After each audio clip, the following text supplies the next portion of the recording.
Fala, gente, professor Paulo Júnior, né? Continuando aqui as aulas de cálculo de função de várias variáveis. E esse é o terceiro vídeo, tá? Referente a derivadas parciais. Se não tiver assistido os dois primeiros, eu aconselho que você assista, né? Assista o conteúdo na íntegra, tá bom? Então, o foco desse vídeo, é falar de um teorema importantíssimo, né? Em que as condições do teorema são as seguintes, tá? Então a gente tem uma função f, né? Uma função f de várias variáveis, né? E ela tem as seguintes condições. Ela é uma função contínua, tá? Ela está definida, né? Em uma vizinhança. E essa vizinhança a gente vai escrever assim, V de S, tá? A vizinhança em um certo espaço, né? Uma vizinhançazinha ali num determinado local. As derivadas dessa função, as derivadas parciais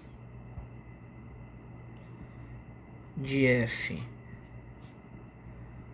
continuam sendo contínuas, tá? Então são funções contínuas nessa vizinhança, tá? Então a gente não vai analisar localmente ali num certo localzinho com uma vizinhança de R2, tá bom? Para a função de ordem 3 a gente está olhando o R2, né? Mas isso é geral, tá bom? Então, nessas condições, o que a gente tem? Então, olha lá. Se isso acontecer, a derivada da função na direção de x e depois na direção de y é a mesma derivada da função na direção de y depois na direção de x, que eu também posso escrever assim. A segunda derivada da função f na direção de x depois na direção de y é igual à segunda derivada da função na direção de y depois na direção de x, tá? E detalhe, esse teorema ele é bem geral, na verdade, tá? A gente pode ter isso para mais derivadas, né? Só colocar aqui uma observação. Então, se eu tivesse uma função, derivar ela na direção de x, na direção de x, na direção de y, é a mesma se ela tiver nas condições do teorema.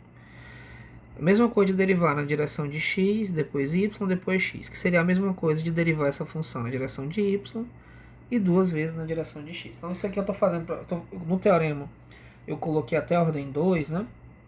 Mas isso é geral, tá?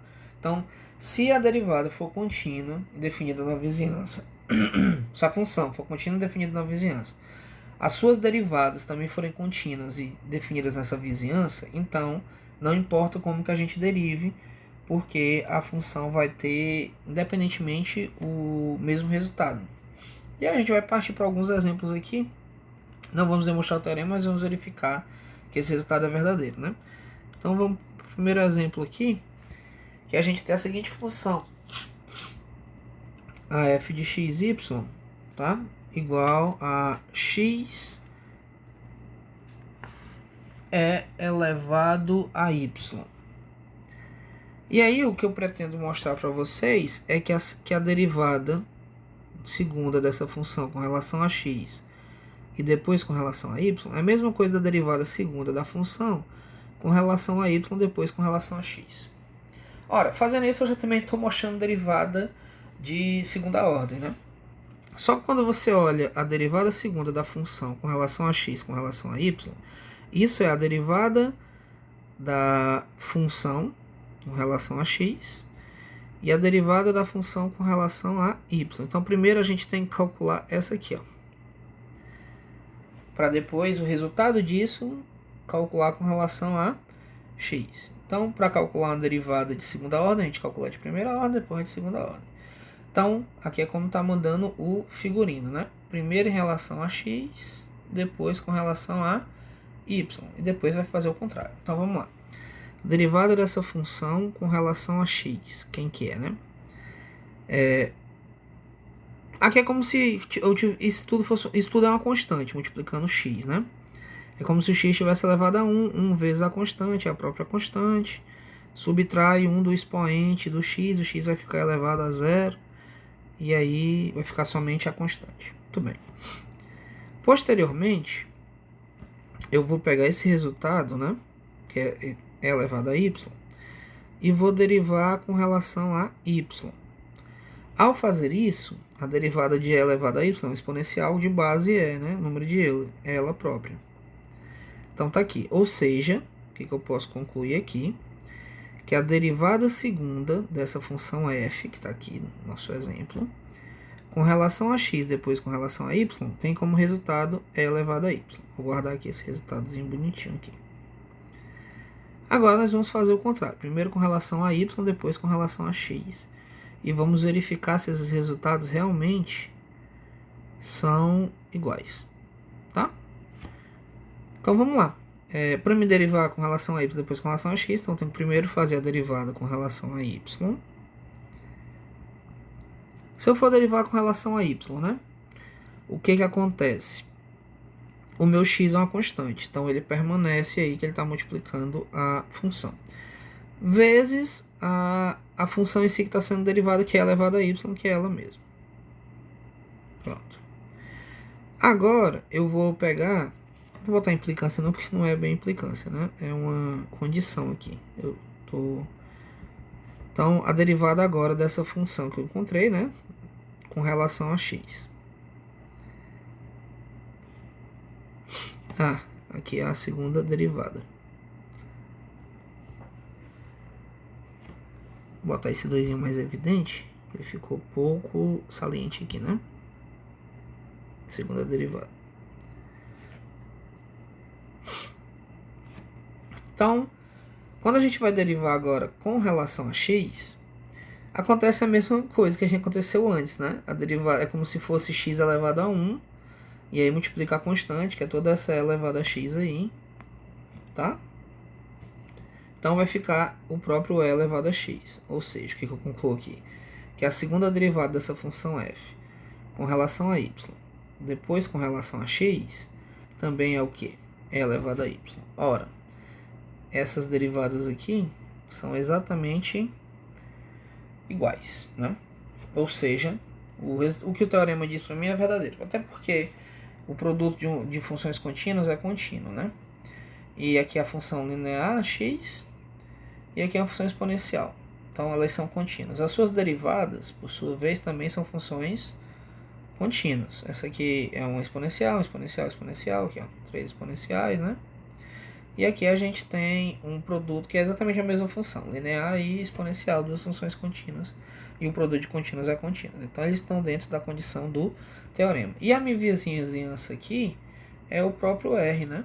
Eu posso estar avaliando. Por que, professor? Ora, porque tanto a função afim f de x igual a x, como a função g de x igual a elevado a x, elas são funções contínuas em R. Então a minha vizinhança é qualquer subconjunto de R, tá? Então não tem problema nenhum, tá totalmente dentro das condições do teorema, né? As funções escolhidas para a gente estar mostrando essa situação, tá bom? Deixa eu só organizar aqui bonitinho, acho que fica melhor. Bem, aí a gente pode partir para um outro exemplo, né? Um pouquinho mais complicado, que seria o seguinte, exemplo 2, né? Nós tivemos uma função de várias variáveis, no caso duas, né? Nós tivemos x cosseno y. Então vamos lá, né? Vamos derivar essa função com relação a x, depois com relação a y e prosseguir da forma que a gente está fazendo. Então a derivada dessa função primeiro com relação a x. Quando eu derivo com relação a x, todo esse cosseno y é a constante, né? É como se eu tivesse esse cosseno y todo de uma função de um 2, né? Um número. Então a derivada de 2x é o próprio 2, né? Ou seja, vai ficar simplesmente cosseno y. Daí o que acontece, né? A segunda derivada dessa função, agora com relação a y, ela é o que, né? A derivada do cosseno de y é menos o seno de y, né? Pronto. Agora vamos pegar a derivada dessa função. Na primeira derivada, nós vamos fazer com relação a y.